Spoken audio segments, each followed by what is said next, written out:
Hello friends, நம்ம வீட்டில் plastic carry bag நிறைய இருக்கும். அதை நாம் பெரும்பாலும் தேவைக்கு அதிகமானதை தூக்கி போட்டுருவோம். அப்படி போடாமல் அந்த கேரி பேக்கை வச்சு யூஸ்ஃபுல்லான ஒரு ஐடியா பார்க்கலாம் ஃப்ரெண்ட்ஸ்.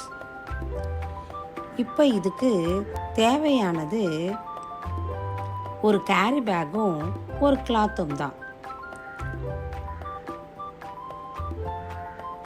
இப்போ இந்த கேரி பேக்கை எடுத்து அடிப்பக்கம் கட் பண்ணி எடுத்துருங்க.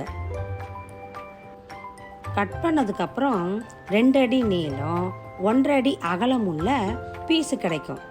அது இல்லாமல் 5 இன்ச்சு அகலத்துக்கு 2 பீஸு கட் பண்ணுங்க ஃப்ரெண்ட்ஸ். இப்போ இந்த பிளாஸ்டிக் ஷீட்டு மேலே துணியை வச்சு 2 இடத்துல அசையாமல் இருக்கிறதுக்காக பின்னு போடுங்க.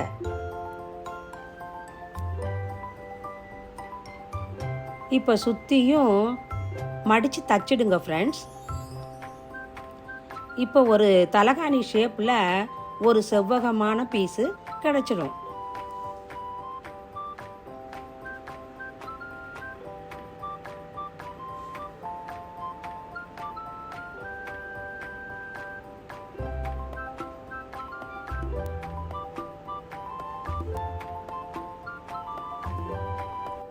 அஞ்சு இன்ச்சு நீளத்துக்கு கட் பண்ணோம் பார்த்தீங்களா?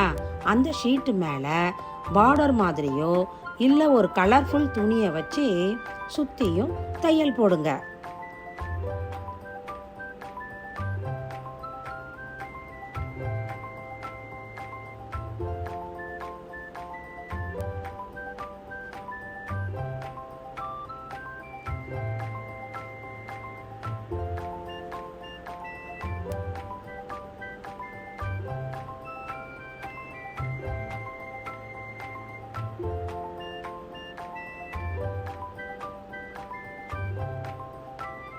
ஒரு பீஸை தச்சிட்டோம்னா இந்த வீடியோவில் காமிச்ச மாதிரி 5 இன்ச்சு கேப்பில் 2 பீஸையும் வச்சு அடிப்பக்கம் தையல் போடுங்க ஃப்ரெண்ட்ஸ்.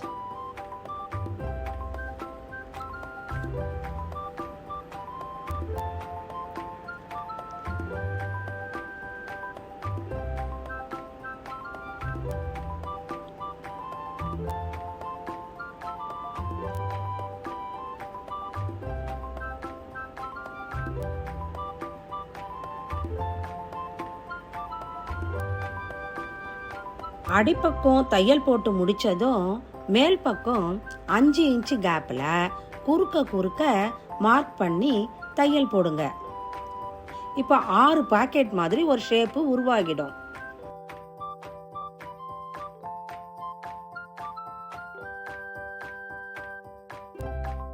மேல் பக்கம் இதை தொங்க விடுறதுக்கு 2 இடத்துல மார்க் பண்ணி ஆணியில இல்லை கொக்கியில மாட்டுற மாதிரி 2 பட்டையை தச்சு விடுங்க ஃப்ரெண்ட்ஸ்.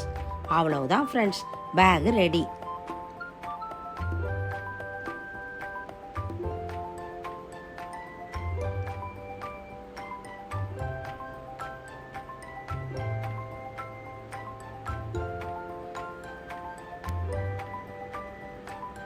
இப்போ ஒட்டுற மாதிரி உள்ள கொக்கி 2 எடுத்துக்கங்க.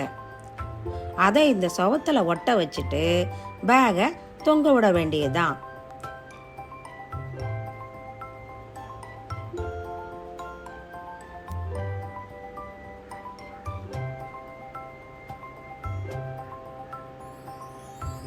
வேணுங்கிற பொருளை இதில் ஸ்டோர் பண்ணலாம் ஃப்ரெண்ட்ஸ். இது ரொம்ப யூஸ்ஃபுல்லாக இருக்கும். அது இல்லாமல் விசிபிலிட்டியாகவும் இருக்கும்.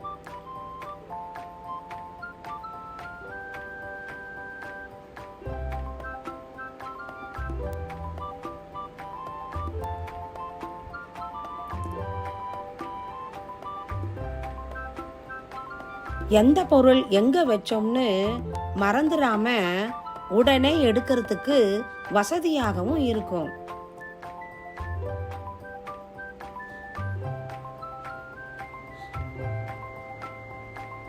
அது இல்லாமல் ஃப்ரெண்ட்ஸ், தூக்கி போடும் பிளாஸ்டிக் கேரி பேக்கை வச்சு ஒரு யூஸ்ஃபுல்லான பவுச் தச்ச மனநிறைவும் உண்டாகும் ஃப்ரெண்ட்ஸ். நீங்களும் இந்த மாதிரி முயற்சி பண்ணி பாருங்க. உங்களுக்கு இந்த வீடியோ பிடிச்சிருந்தா லைக் பண்ணுங்க, ஷேர் பண்ணுங்க, சப்ஸ்கிரைப் பண்ணுங்க. தேங்க்யூ.